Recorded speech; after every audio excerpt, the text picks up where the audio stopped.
A continuación, anuncio la participación en la exposición de la congresista Verónica Mendoza por espacio de 20 minutos. Un aplauso para ella.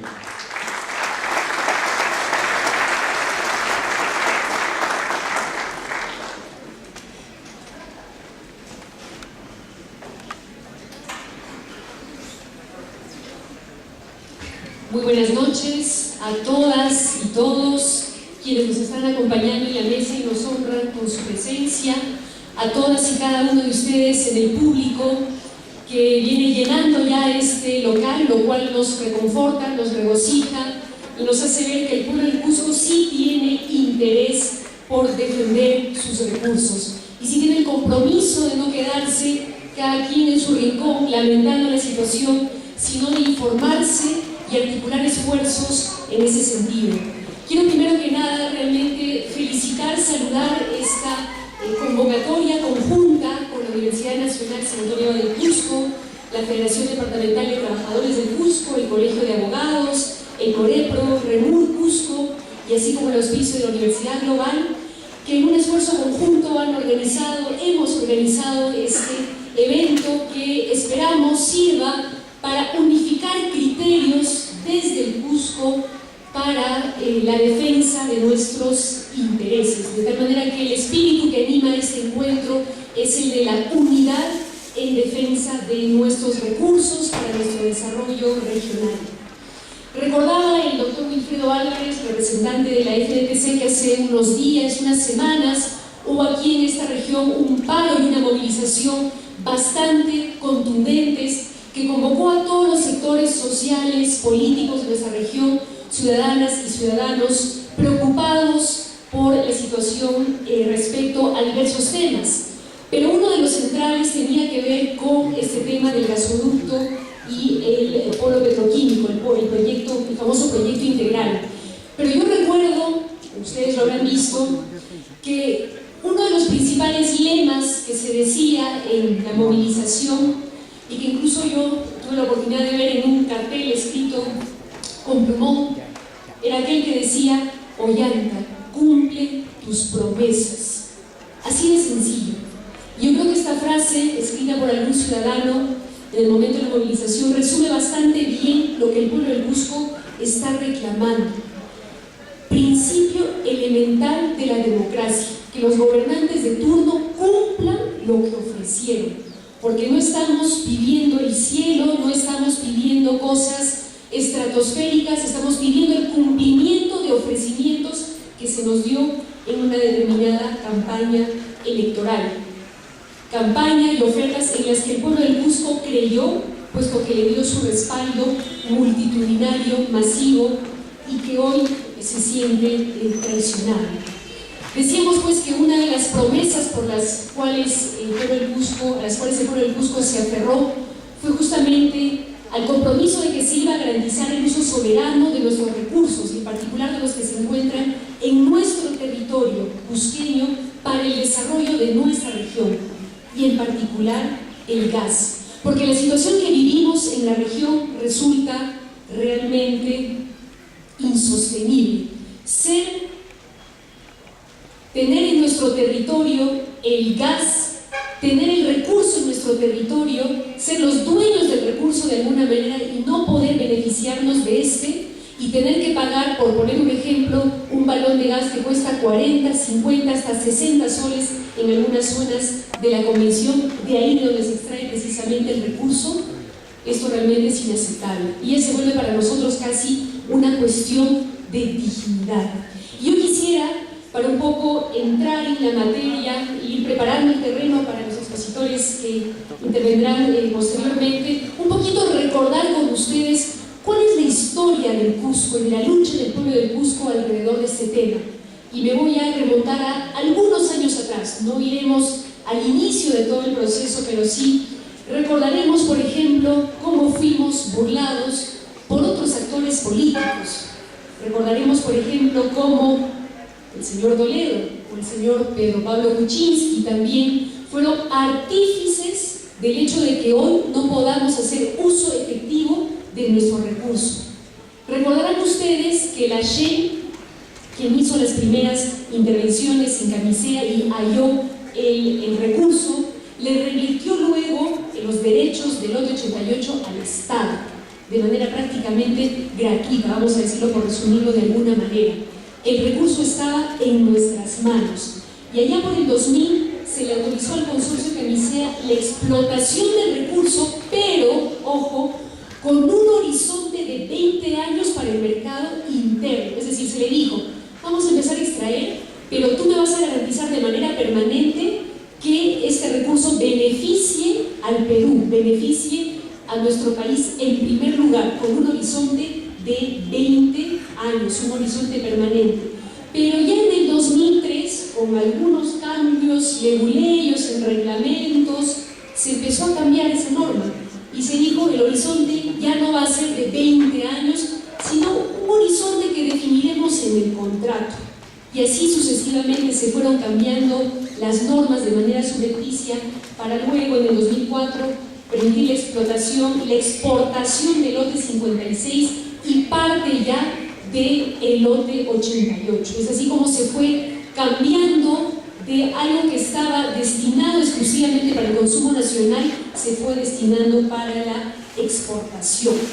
Y aquí esto revela claramente cómo es que en la tecnocracia neoliberal se maneja este doble discurso, porque se nos dice siempre cuando queremos que se renegocien los contratos para beneficio del pueblo que no se puede hacer nada porque hay estabilidad jurídica, que una vez firmado un contrato o una norma ya no se puede mover. Pero acá vemos cómo, cuando es para beneficiar a las grandes transnacionales, sí, no hay ningún problema, se cambia rápidamente el contrato, se modifican las normas. Pero cuando se trata de cambiar las normas, cambiar los contratos, renegociar a favor de los pueblos, ahí sí se apela a la estabilidad jurídica y no se quiere tocar nada.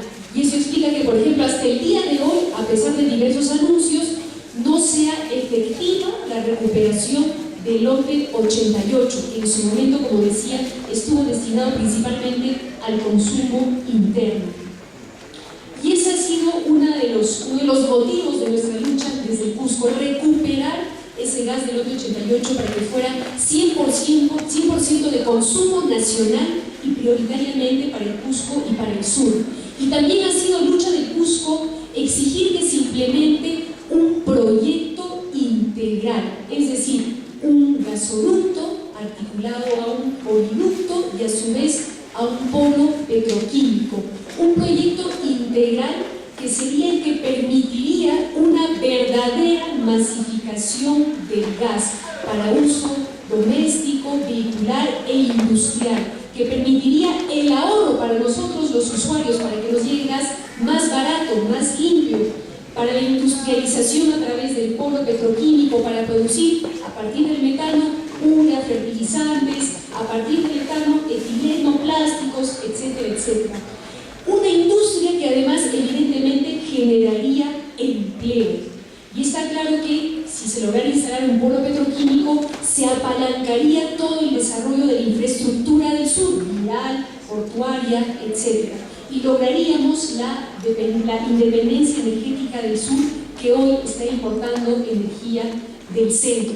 Pero lograríamos también con este proyecto integral un gasoducto con su poliducto y un polo petroquímico que articule Cusco, Puno, Arequipa, Tacna, Moquegua. Es una articulación territorial desde el sur que permita hacerle frente al centralismo limeño. Y nos dijeron además, y luchamos además por nuestra planta de fraccionamiento y por nuestra planta termoeléctrica, y todo eso estuvo en agenda a inicios de este gobierno, y empezamos con buen pie, y muchos de nosotros confiamos porque en diciembre del 2011, ya con este gobierno, se aprobó una norma que reiteraba la necesidad pública e interés nacional de que se implementara este proyecto integral, y además con el impulso, con la participación de Petroperú. Tuvimos entonces una ley, además de las que ya existían anteriormente. En marzo del 2012, ustedes recordarán, estuvimos inaugurando inclusive el gasoducto en la Plaza de Armas de Quillabamba, en la Convención. En abril del 2012 estábamos, quizás muchos de ustedes también, en la plaza de San Sebastián, celebrando con bombos y platillos la recuperación del lote 88. Y así parecía que las cosas iban por buen camino. Pero de pronto empezaron las contramarchas, las traiciones, las confusiones, y resulta que ese tubo de gas que inauguramos en Quillabamba, después de haberse constituido en un monumento a la traición, se tuvo que retirar por una cuestión de dignidad. Y después resultó que ese gas del lote 88 que supuestamente habíamos recuperado, aún no termina de recuperarse, porque no hay más que una cartita de intención de los concesionarios y no se ha modificado la adenda al contrato como debe ser para garantizar que ese gas sea efectivamente nuestro. Pero no solo eso, resulta que en agosto del 2012 el gobierno de pronto nos anuncia que el gasoducto, el poliducto, el polo petroquímico se acabó y que su prioridad es un etanoducto costero y para Cusco y Puno un miniducto de 8 pulgadas. Un proyecto totalmente desarticulado con el que pretendieron confundirnos. Y ahí yo quiero recordar cómo es que desde la Macrosur y desde el Cusco en particular supimos alzar nuestra voz unificada. Y no faltó nadie. Estuvo el Colegio de Ingenieros, estuvo la FDTC, estuvo Remur también en ese momento, estuvimos varios congresistas, desde Arequipa, desde Puno, desde Moquegua se alzaron voces en el mismo sentido diciéndole al gobierno que no íbamos a aceptar migajas, que no teníamos por qué contentarnos con un miniducto, ni tampoco permitir que se lleven la pepita, ¿no? Lo más rico de lo que hay en el gas, que es el etano, a la costa para su exportación sin que el país se pueda beneficiar de ello. Y organizamos foros, debates aquí, en Lima, en el Congreso, interpelamos al ministro de Energía y Minas en el Congreso, etcétera, etcétera. Y logramos, gracias a la unidad y a la claridad de nuestro objetivo, que el gobierno diera un paso atrás en esa pretensión de eliminar el proyecto integral de gasoducto, poliducto y polo petroquímico e imponer su etanoducto y tuviera que volver a poner en agenda aquello que desde Cusco veníamos exigiendo. Tanto así que logramos en diciembre del 2012 que se debatiera una norma para volver a poner el tema en agenda. A través de esta, aun cuando resulte para muchos de nosotros insatisfactoria porque no es del todo completa, no es del todo perfecta esta norma que se aprobó en diciembre de 2012, por lo menos garantizamos, logramos que se volviera a poner en agenda como prioridad del gobierno no el etanoducto, no los miniductos, sino proyecto integral, gasoducto, poliducto y polo petroquímico. Se logró, a pesar de las pretensiones del Ministerio de Energía y Minas, que se pusiera ahí que también se podía licitar un poliducto. Y se logró que se pusiera ahí que se le iba a entregar a Petroperú $400 millones para que garantizara los estudios, la promoción para el polo petroquímico, la adquisición del etano, etcétera, etcétera.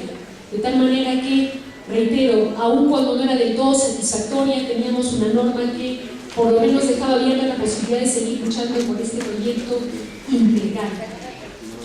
Y luego vinieron, lamentablemente, algunas otras sombras.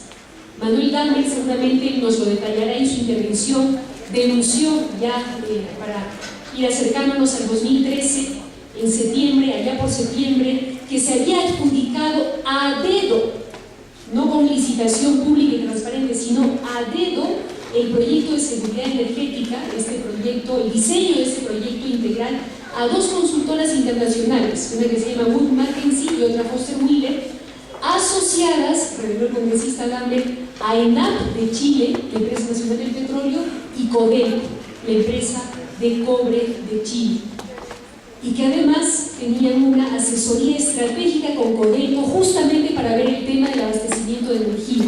Lo cual nos hace sospechar, ¿no es cierto? Por lo menos yo sospecho, no sé qué pensarán ustedes, que estas consultas podrían promover un diseño que en lugar de favorecer al Perú y a los intereses del sur y del Cusco, pudiera más bien pretender favorecer a sus socios estratégicos, ENAP y Codelco. Pero además supimos que Proinversión, allá por octubre de 2013, había estado en Houston, en Estados Unidos, promoviendo a los inversionistas un esquema en el que priorizaba el reforzamiento del ducto central, ese que se está llevando nuestro gas a Lima y a la exportación, para acelerar esa exportación, y dejaba de lado nuestro gasoducto. Teníamos serias razones para pensar que nuestro proyecto peligraba. Pero no contentos con eso, en diciembre del 2013 vino la estocada final. Este gobierno supuestamente nacionalista envió al Congreso de la República una iniciativa legislativa que, con el pretexto de garantizar la ejecución de la refinería de Talara, proyecto que respaldamos, apoyamos y creemos importante, con ese pretexto obligó de alguna manera o chantajeó al Congreso para que aprobara una norma que busca aniquilar a Petroperú, nuestra empresa pública en materia que ve estos temas energéticos, prohibiéndole casi textualmente que participe en la promoción de cualquier otro proyecto que no sea la refinería, mientras no se privatice casi en un 50%. Es decir, la norma que habíamos aprobado un año antes, en la que se decía Petroperú va a garantizar con su impulso, asociándose con privados, el polo petroquímico que garantiza a su vez el gasoducto y la masificación, eso quedaría en el aire, porque con esta norma que promovió el gobierno supuestamente nacionalista se aniquila a Petroperú. Entonces son varias sombras que pesan sobre nuestro proyecto integral. Y hay quienes han pretendido, como el señor Merino, ministro de Energía y Minas, ex ministro de Energía y Minas, que felizmente ha tenido que dar un paso al costado, que deberíamos estar contentos, felices, porque ya se ha licitado el nodo energético y no hay nada más que reclamar. Pero sobre esto quiero poner ya sobre la mesa, y seguramente lo van a precisar, les expondrán posteriormente, el gasoducto, ese que necesitamos para la masificación real del gas, solamente es rentable y sostenible si se articula al polo petroquímico, que es la garantía de la demanda de ese gasoducto. El nodo energético no es suficiente. Pero no solo eso. ¿Qué cosa es el nodo energético? En buena cuenta, el riesgo que estamos corriendo es que se licite un proyecto en el cual se queme nuestro gas del lote 88 regulado y barato en ese nodo energético, pase, ¿no es cierto?, por el gasoducto, por nuestras narices, llegue al nodo energético, se queme ahí, se produzca energía eléctrica, y esa energía eléctrica sirva para las grandes empresas mineras del sur y para el norte de Chile. ¿Y nosotros en qué quedamos? Entonces, lo que queremos evitar es que el proyecto que se va a licitar ahora el 30 de junio se limite a eso. Tenemos que exigir y garantizar que se den las condiciones para el proyecto integral, gasoducto, poliducto y polo petroquímico. Y tenemos que exigirle también al gobierno que las reservas de gas, que sí las hay, porque durante mucho tiempo también nos han mecido, nos han confundido diciéndonos que no había gas, que no había reservas, que no están probadas, que no están certificadas. Ahora sabemos que hay gas, pero ahora es responsabilidad del gobierno ponerse los pantalones y negociar para que ese gas sirva prioritariamente para el gasoducto, para el sur y para el Cusco. Porque ¿qué pasa, señores? Nuestras normas lamentablemente establecen que el concesionario de un lote es en buena cuenta dueño del gas que extrae y puede hacer lo que le dé la gana con ese gas. Así está, así de nefastas son nuestras normas, que por supuesto buscaremos en un momento posterior cambiar. Pero por el momento lo que tenemos que exigir al gobierno es que el gas del lote 88 y el gas del lote 58 sirva para el gasoducto. Y esto significa que ahora que Petrobras está dejando el lote 58 y se lo piensa vender a Petrochina, ahí, antes de consagrar, oficializar, formalizar esa transacción, el gobierno le diga a Petrochina: muy bien, pero ese gas del lote 58 tienes que destinarlo para el gasoducto, para el Cusco y para la Macrosur. Se me acaba el tiempo, amigas y amigos, queremos ser respetuosos del mismo para que todos tengamos la misma oportunidad. Solamente quiero concluir con esto. La agenda que hoy vamos a abordar es amplia, compleja y no la podríamos agotar toda en este único encuentro. Pero quiero plantear que en este foro nuestro objetivo principal tiene que ser estar premunidos de una respuesta clara, de un mensaje claro al gobierno de cara a dos cosas. De cara a la licitación del 30 de junio, para garantizar que lo que se licite no sea un proyecto que termine beneficiando solamente a algunas transnacionales, sino beneficie realmente al pueblo del Cusco y a la Macrosur. Y el otro tema es que no permitamos que se aniquile totalmente a Petroperú y con ello toda posibilidad de tener una política energética mínimamente ordenada, planificada, soberana, y no dejarla totalmente sometida a intereses particulares. Estoy segura que este foro va a contribuir en esclarecer estos aspectos y a unificar criterios desde el Cusco. Muchas gracias.